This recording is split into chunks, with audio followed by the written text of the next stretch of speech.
Hello students, আজ আমরা class 12-এর AC current যে চ্যাপ্টার আছে অর্থাৎ প্রবাহী তড়িৎ বা প্রবাহী তড়িতের যে পরবর্তী প্রবাহ অল্টারনেটিভ কারেন্ট সেই সংক্রান্ত কিছু তথ্য আলোচনা করব।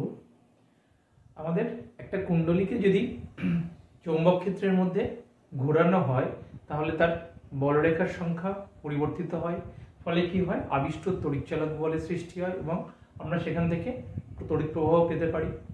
এখন একটা কুণ্ডলীকে যদি আমরা একটা চৌম্বক ক্ষেত্রের মধ্যে ঘোরাতে থাকি তাহলে আমাদের আবিষ্ট তড়িৎচালক বলে যেমন সৃষ্টি হবে, তেমনি তাদের মধ্যে কিসের পরিবর্তন হবে না, আমাদের বলরেখার সংখ্যার পরিবর্তন হবে। এখন আমাদের কোনো একটা কুণ্ডলীকে ধরে নিলাম চৌম্বক ক্ষেত্রে ঘুরছে, তাহলে কুণ্ডলীর সঙ্গে জড়িত সংশ্লিষ্ট কুণ্ডলীর সঙ্গে সংশ্লিষ্ট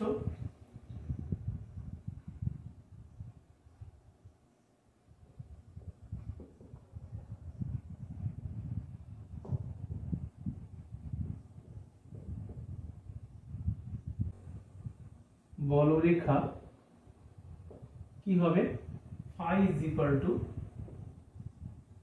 n ইন্টু, আমরা এটাকে b ডট a লিখতে পারি। b হচ্ছে আমাদের চৌম্বক ক্ষেত্র, a হচ্ছে আমাদের ক্ষেত্র ভেক্টর, আর n হচ্ছে আমাদের পাক সংখ্যা, কতগুলো পাক রয়েছে ওই কুণ্ডলীটাতে। তাহলে n হচ্ছে পাক সংখ্যা, b হচ্ছে যে চৌম্বক ক্ষেত্র আমরা ঘোরাচ্ছি সেই চৌম্বক ক্ষেত্র, এবং a হচ্ছে আমাদের তল ক্ষেত্র, তল ভেক্টর বা ক্ষেত্র ভেক্টর যেটাকে বলা হচ্ছে একে। এখন এই ক্ষেত্র ভেক্টর এবং b এর মধ্যে যদি কোনো একটা সময় থিটা কোণ থাকে, b আর এর মধ্যে কত কোণ আছে আমরা ধরে নিলাম থিটা কোণ আছে, তাহলে এটাকে আমরা কি লিখতে পারবো, phi is equal to nba, আমরা এখান থেকে লিখে দিতে পারবো nba cos থিটা। এখন কুণ্ডলীটি যদি চৌম্বক ক্ষেত্রে ওমেগা কৌণিক বেগে ঘুরছে, ধরে নিই ওমেগা কৌণিক বেগ যদি হয় তাহলে সেক্ষেত্রে আমরা কি বলবো, এখন কুণ্ডলীটির যদি কৌণিক বেগ অর্থাৎ চৌম্বক ক্ষেত্রে সে যদি ওমেগা কৌণিক বেগে ঘুরে তাহলে থিটা ইজ ইকুয়াল টু কি হবে, আমরা কৌণিক বেগ ওমেগা হলে আমরা কি লিখতে পারবো না, কৌণিক বেগ ওমেগা হলে আমরা লিখতে পারবো theta is equal to omega t. সেক্ষেত্রে আমাদের phi ইজ ইকুয়াল টু হয়ে যাবে nba cos ওমেগা টি। এখন এর জন্য কি হবে, আমাদের কুণ্ডলীতে একটা তড়িৎচালক বল আবিষ্ট হবে, আর আমরা তড়িৎচুম্বকীয় আবেশের সূত্র থেকে জানি ইজ ইকুয়াল টু কি, মাইনাস অফ আমাদের d phi dt is equal to minus of d dt of phi এর মান কি আছে আমাদের n b a cos omega t। cos এর ডিফারেন্সিয়েশন করলে আমাদের কি হবে, মাইনাস সাইন, মাইনাসে মাইনাসে প্লাস হয়ে যাবে, তাহলে এখানে সরাসরি কি আসছে আমরা দেখে নিই, n b a omega sin omega t। তাহলে e সমান সমান আমরা কি পেলাম, n b a omega sin omega t। therefore আমরা এখানে লিখি e is equal to e0 sin omega t। তাহলে e0 টা কি না, e0 হচ্ছে আমাদের তাহলে n b a ওমেগা, তাহলে e0 কোনটাকে বলা হচ্ছে n b a ওমেগা, এটাই হচ্ছে আমাদের তড়িৎচালক বলের সর্বোচ্চ মান, এটাই আমাদের তড়িৎচালক বলের সর্বোচ্চ মান। আচ্ছা, এই তড়িৎচালক বলের জন্য আমরা কি পাবো, একটা প্রবাহ মাত্রা পাবো। যদি এটাকে এই আবিষ্ট তড়িৎচালক বলটাকে যদি আমরা একটা বৈবর্তনীর আর রোধের সঙ্গে যুক্ত করি তাহলে কি হবে, সেখানে একটা প্রবাহ যাবে, আর সেই প্রবাহটা যদি আমরা I ধরি তাহলে আমাদের কি আসবে, প্রবাহ যদি I হয় এবং আর রোধের মধ্যে দিয়ে যদি I প্রবাহ যায় তাহলে আমরা কি লিখতে পারি, I is equal to আমাদের E by R E is equal to কি না E0 sin omega t, E0 by R into sin omega t. এই E0 বাই আরটাকে আমরা লিখি I0 sin ওমেগা টি। তাহলে I0 সমান সমান আমরা কি কাকে লিখলাম না E0 বাই আর। এটাই হচ্ছে আমাদের প্রবাহ মাত্রার সর্বোচ্চ মান। I0 is equal to E0 by R, এটাই আমাদের প্রবাহ মাত্রার সর্বোচ্চ মান। তাহলে আমরা কি পেলাম? প্রবাহ মাত্রার মান পেয়ে গেলাম I ইজ ইকুয়াল টু কি I0 sin ওমেগা টি, এবং তার সর্বোচ্চ মান কি আসছে I0 E0 বাই আর। আদিষ্ট তড়িৎচালক বল এসি কারেন্টের ক্ষেত্রে আমরা কি রকম হয় দেখে নিই একটুখানি। সময়ের সঙ্গে তড়িৎচালক বলের পরিবর্তনের লেখচিত্রটা একটা যদি আঁকি আমরা, সময়ের সঙ্গে তড়িৎচালক বল পরিবর্তনের লেখচিত্র। যদি এই বরাবর আমাদের সময় t হয়, তাহলে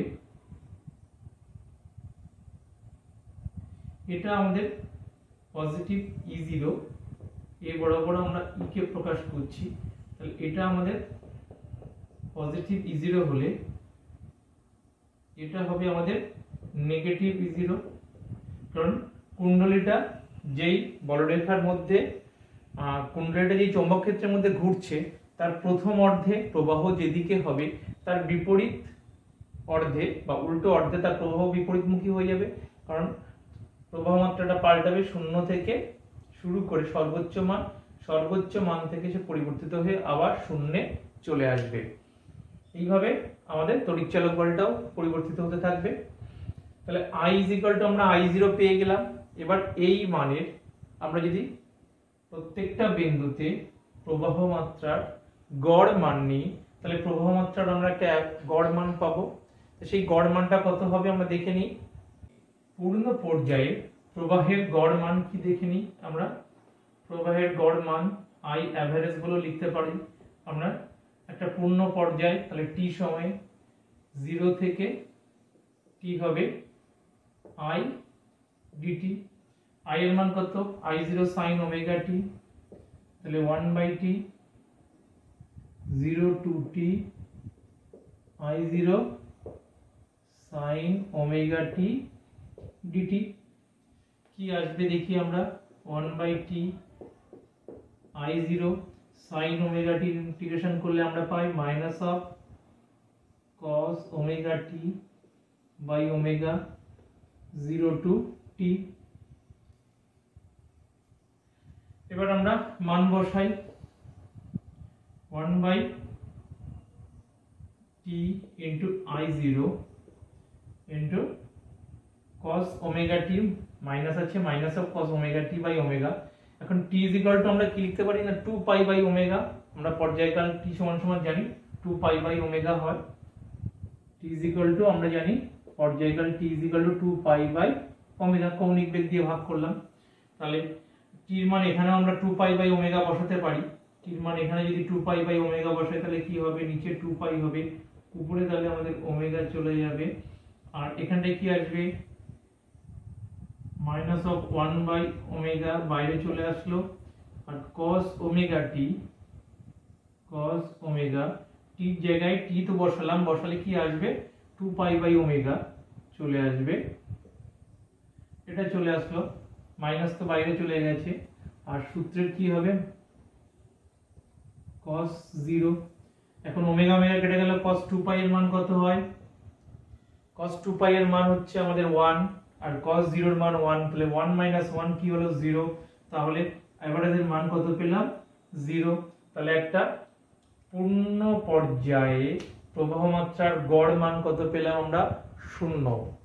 সেই জন্য আমরা যেহেতু প্রবাহের গড় মান আমরা দেখিয়েছি একটু আগে যে প্রবাহ মাত্রার সঙ্গে তড়িৎচালক বল কিভাবে পরিবর্তিত হয়, আমাদের প্রথম অর্ধে পজিটিভ দ্বিতীয় অর্ধে নেগেটিভ, ঠিক একই রকম ভাবে প্রবাহ মাত্রার প্রথম অর্ধে পজিটিভ দ্বিতীয় অর্ধে নেগেটিভ। সেই জন্য কি হয় টোটাল পূর্ণ পর্যায়ে আমাদের এভারেজ যে মানটা আসে প্রবাহ মাত্রা সেটা হয় 0। সেই জন্য আমরা কি করি প্রত্যেকটা অর্ধেক অর্থাৎ আমাদের অর্ধ পর্যায়কালের গড় নিতে হয়। অর্ধ পর্যায়কাল মানে কি t/2 গড় নেব। তাহলে সেক্ষেত্রে কি আসে দেখি আমরা। সেক্ষেত্রে আমাদের কি আসে একটু দেখে নিই। অর্ধ পর্যায়কালের ক্ষেত্রে আমাদের আই অ্যাভারেজ কত আসবে না 1/t/2 0 to t/2 I dt। তাহলে একই রকম হবে 1/t/2 2টা উপরে চলে যাক হয়ে গেল 0 to t/2 I dt হবে I0 sin omega t dt। টা আগেই ছিল আমাদের। এখান থেকে কি আসবে 2 t এর মান আমরা কি জানি লিখলাম 2 pi/ওমেগা, ওমেগাটা উপরে চলে গেল, I0 টা আমাদের বাইরে চলে আসলো, sin ওমেগা t ইন্টিগ্রেশন করলে মাইনাস অফ আমাদের cos omega t by omega, মান বসবে 0 to t/2। দেখি এবার কত আসে আমাদের, মাইনাস চলে আসুক সামনে 2 omega by 2 pi omega I0 থাকছে cos ওমেগা t, তাহলে cos ওমেগা t/2 এর মান কত আসবে, এখানে t এর জায়গায় t/2 বসিয়ে দিলাম, তাহলে t/2 বসালে কত আসবে t/2 আমরা t এর মান কি জানি না 2 পাই বাই ওমেগা, আর নিচে 2 কেটে গেলে আমাদের পাবো এখানে cos pi by omega, minus কত আসবে না cos 0 বসালে আমরা পাবো cos 0, আর এই ওমেগাটা আমাদের বাইরে চলে এসেছে, এই ওমেগা ওমেগা কেটে যাবে 2 কেটে যাবে, আমরা কি যাব পাবো minus of I0 by pi.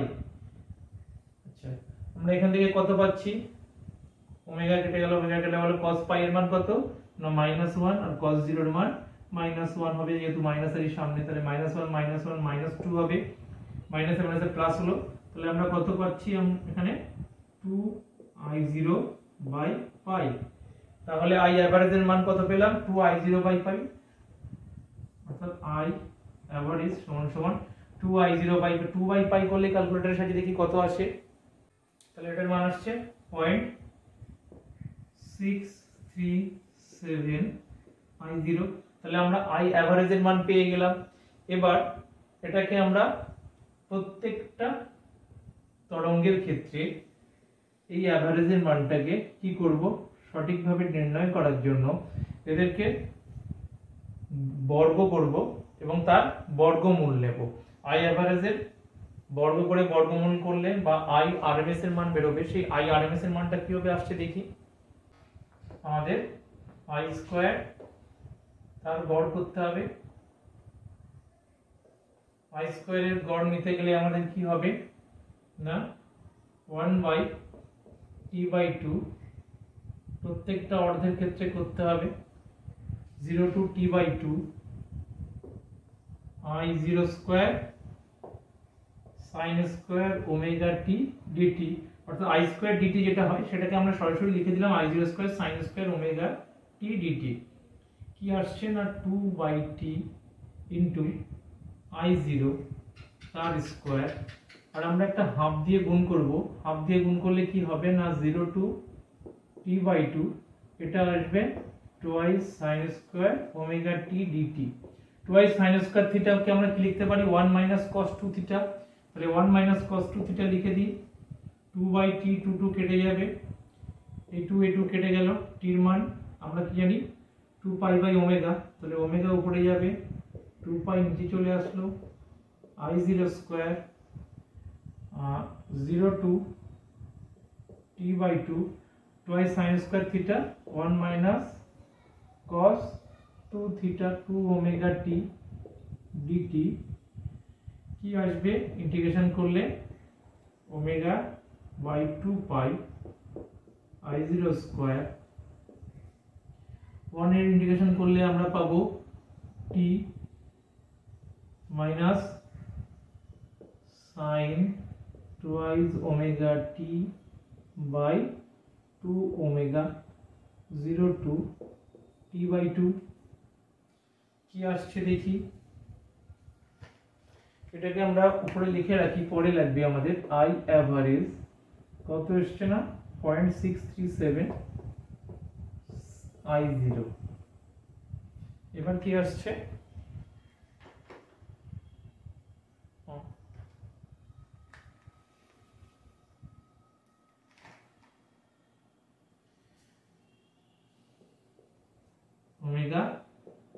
2 pi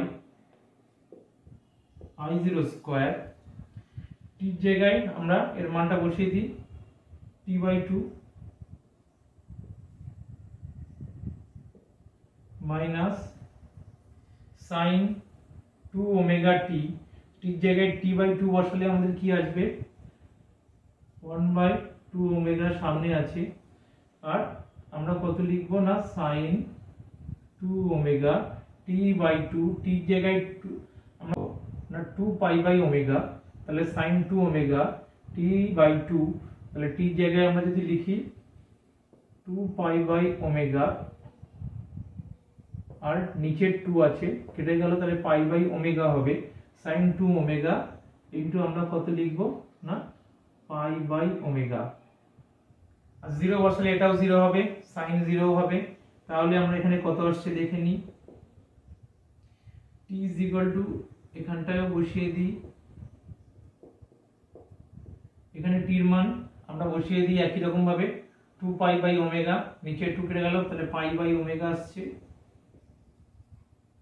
R sin 2 pi by omega, এখানে ওমেগা কেটে গেল, 2 পাই এর মান কত হবে, sin 2 পাই এর মান হচ্ছে 0, তাহলে এটা হয়ে যাবে 0, তাহলে এই টার্মটা থাকবেই না, ওমেগা ওমেগা কেটে গেল, আমরা পাই পাই কেটে গেল, আমরা কত পাচ্ছি না I0 স্কয়ার বাই 2, তাহলে I স্কয়ার সমান সমান I0 স্কয়ার বাই 2, তাহলে I সমান সমান কত পাবো √ মানে আমরা এখান থেকে যদি I এর মান বের করি কত আসবে I0 বাই √2, তাহলে এখান থেকে আমরা এই I এর মান বা IRMS এর মান কি পেলাম, আমরা IRMS কত না I0 বাই √2, √2 দিয়ে ভাগ করলে কত আসে দেখি 0.707 √2, তাহলে আমরা কি পেলাম I অ্যাভারেজ আগে পেয়েছিলাম, কত পেয়েছিলাম I অ্যাভারেজটা দেখে লিখে নিই এখানটায় আমরা,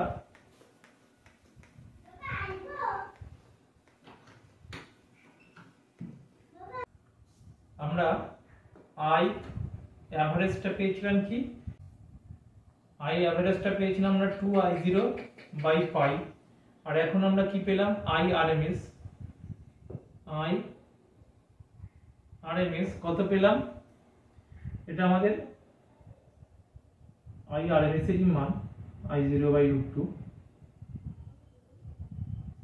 তাহলে IRMS এর মান কি পেলাম আমরা I0 বাই √2, তাহলে আমরা I0 সমান সমান কি লিখতে পাচ্ছি, I0 সমান সমান পাই বাই 2 I অ্যাভারেজ, আমরা এখান থেকে I0 সমান সমান কি লিখতে পাচ্ছি √2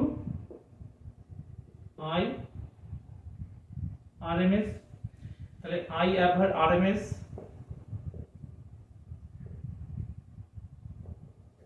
আমাদের IRMS বাই I অ্যাভারেজ করলে কি পাবো, I অ্যাভারেজ এর মান কত নিচে আছে, আমরা উল্টে দিই I বাই 2 ইনটু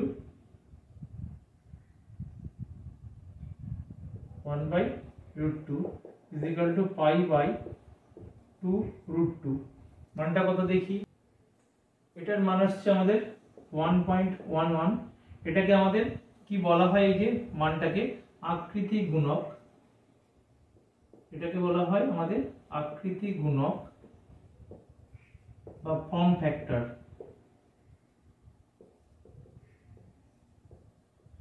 এটাকে আমাদের আকৃতি গুণক বা ফর্ম ফ্যাক্টর বলা হয়। তাহলে এখান থেকে আমরা IRMS এবং I অ্যাভারেজ এর অনুপাত পেলাম, যেটাকে আকৃতি গুণক বলা হচ্ছে বা আমরা সহজে বলি ফর্ম ফ্যাক্টর বলি,